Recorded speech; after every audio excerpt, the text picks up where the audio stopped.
of when, not if, Spain asks for a bailout. Get more on this and the situation in Europe with Chris Weston from IG Markets in Melbourne. Chris, thanks for your time this morning. For so long, or not for so long, perhaps the last few months at least, Europe's been an inspiration to us in terms of positive gains, but now it seems like everything's taking a turn for the worse. Yeah, things are unravelling a little bit, hence why the Euro's traded down to 127.17 last night. I mean, yeah, the previous session we saw Mario Draghi coming out and saying that the slowdown in Europe is infiltrating the core, i.e. Germany, and we saw that last night in the German export numbers, which fell 2.5%. So that's obviously a bit of a concern as well. I mean, look, you know, it wasn't all doom and gloom. You spoke earlier about the Spanish bond auction. They got a pretty successful auction away of 3-, 6- and 20-year bonds. You know, reached the top end of what they wanted, but we did see Spanish yields being sold off relatively sharply. I mean, I think the 2-year, which is obviously what the ECB is going to be looked to target, was up about 8 basis points. We did see the further on the curve, 10-year up about 16. So, but I think what we've been seeing is yeah, the euro got bid up to the sort of late 131s just based on the principle of the Spaniards coming out and tapping the outright monetary transaction package from the ECB. But yeah, that just looks like it just keeps getting pushed back further and further. The market wanted to see them request this before the November 12th Eurogroup meeting.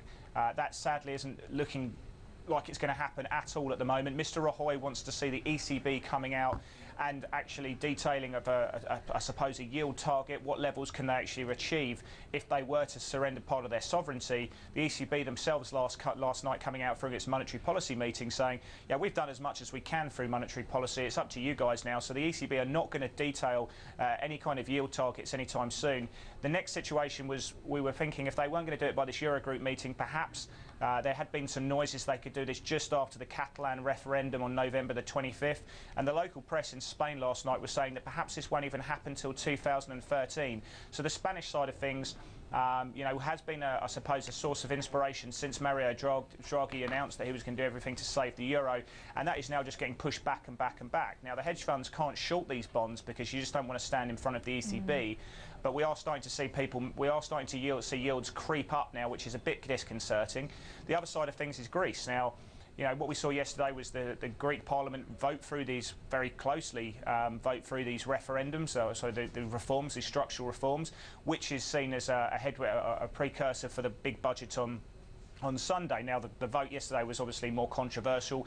It contained a few different elements were more likely to be rejected than Sunday's budget, so that's probably less of an event now. But what we did see from Mr. Schaubles last night is he said that if anyone expecting to hear an announcement of the next tranche of aid by November 12th, so that date again becoming more of a significant, he said that anyone expecting us to detail this $31.5 billion worth of aid by that date is sadly mistaken. I think, you know, there's too much at stake at the moment. The Greeks want to see another 2-year extension.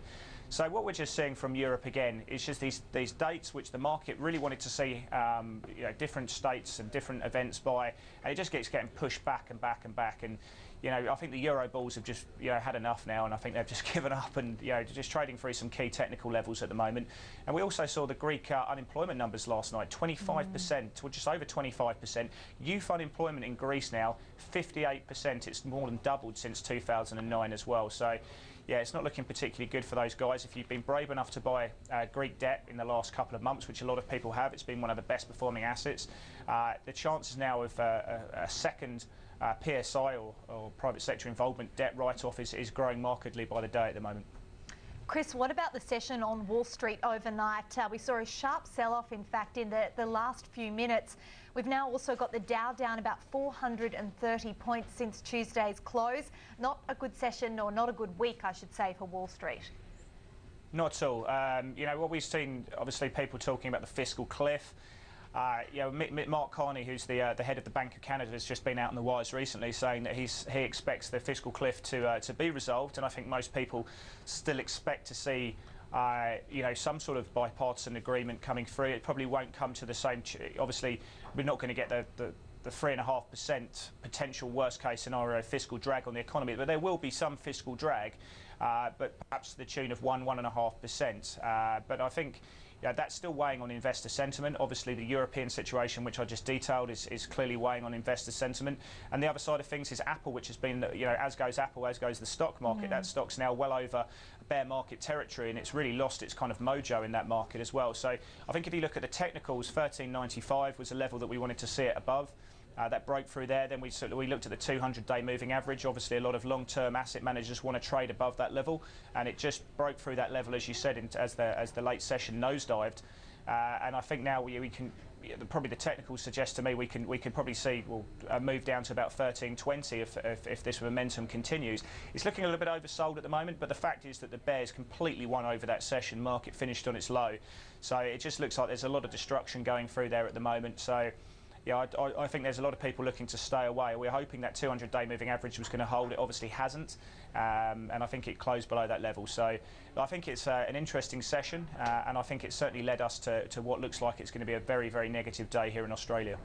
Chris, I just want to get back to the United States and the fiscal cliff. You spoke about the fiscal drag that will occur following cuts, but aren't we now, well, some commentators are suggesting we're not even really going to see cuts. They're just going to shift around the legislation so that it doesn't have to be done by the end of the year. Wouldn't this mean that we don't see any kind of fiscal drag?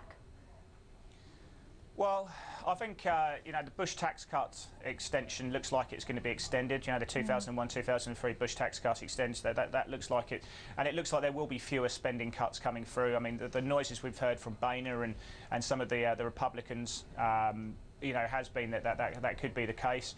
I think what's going to be interesting is what exactly. I think probably the big point of contention is more on the tax side. It's going to be what happens with the upper income taxes.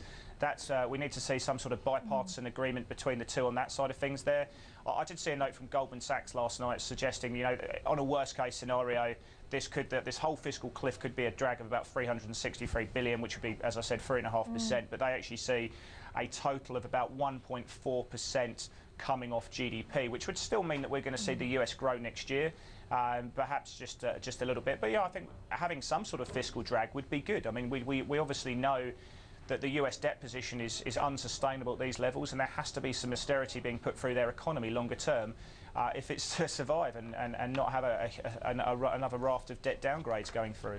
Yeah, Chris, you mentioned we are not looking at a good session here at home. SPI's well down at the moment. That Chinese data release, though, at about 12:30 our time today, could that change the direction of the market? Well, I don't know if it will, actually, to be honest. I think I think perhaps it could make things worse. I like the fact that we are seeing signs of stabilisation in Asia, and that's clearly benefiting the Australian dollar. It's part of the reason, obviously, why the RBA kept rates on hold the other day. Look, I think what's going to be interesting on open is, first of all, we did have futures when we went home at 4 o'clock yesterday, up about 0.4% on the S&P. So, the fact is that the market finished lower and the futures were up higher. That suggests that we are going to see an extended fall today and clearly underperforming the lead we've been given from Wall Street. The other thing that we need to remember is that we've got Westpac and NAB going ex-dividend, so that's going to take 19 points out of the market on the open. So I think we're going to see an open, quite markedly down, about 1.1, 1.2%, which is significantly underperforming what we saw from the S&P. So you've not just got the futures, but you've also got, quite a huge amount of companies going ex-dividend, taking a big amount of points out of the market. So I think we're going to be testing Monday's low on open. If we get a close below that level, that could take us lower. But I think, what we've already priced in is that we are starting to see a stabilisation in Asia. If we get some good numbers in some of the, I suppose, the forward-looking numbers, obviously the industrial production numbers and the fixed asset investment numbers, then that could stabilise some of the falls, and it'd be good to see that coming through. But BHP at the moment is looking for about a 1.2% weaker open based off its ADR. So I mean, it'd be nice to see it. Perhaps it could inspire some confidence. But we are starting to see a market here which is more leveraged to China, and I think Q4 GDP now, the consensus is that we are going to see that tick up to about 7.7%. We are seeing a bit of a technical rebound in that, and that's going to be great. It's good for the Australian dollar. Obviously, the trade there at the moment is being short euro against the Australian dollar, using the euro as a funding currency. So I think that in the FX market seems to be the trade du jour. But we are starting to see that commodity trade tick up. Gold's obviously doing very nicely overnight. Copper's up a little bit as well, and you'd be keeping your eye on copper. If we do see, those numbers tick up, perhaps copper can tick up, and that could be good for some stocks, obviously like Oz Minerals. So, I think we'd have to see a really strong number to get a lot of upside in this market, given the technicals and the S&P that we're seeing at the moment, which is clearly risk off at the moment. Chris, are you watching this Chinese leadership gathering closely at the moment? Because if anything, there seems to be some positivity surrounding it. They're coming out and making some fairly positive or supportive comments about the Chinese economy. Do you think we're likely to get much movement as this progresses throughout next week? Well, I think you have to watch it, to be honest. I mean, I haven't heard anything which is necessarily suggesting huge change. I think the new leadership's going to be coming in. You know, the favourite's obviously being touted as you know, the incumbent there, and I don't think we're going to see any major structural changes. I think, you know, a couple of months ago people have been saying the new leadership will come in, hit the ground running, announce a big stimulus package, and you know, off we go. But I think that the chance of receiving any kind of stimulus package are very low right now in China, unless we actually see growth below 7%, which, as I said, is likely to tick up to about 7.7% in the Q4. That's not going to happen. I don't think we're going to see much at all. I think that the monetary policy which we've been seeing and the fiscal policy in China will be maintained at the moment. Things look good. It's really interesting at the moment. I mean, what's most important and most interesting about this leadership change is it comes at a time when the Chinese economy is the second biggest in the world. It comes at a time when people are still concerned of a hard landing.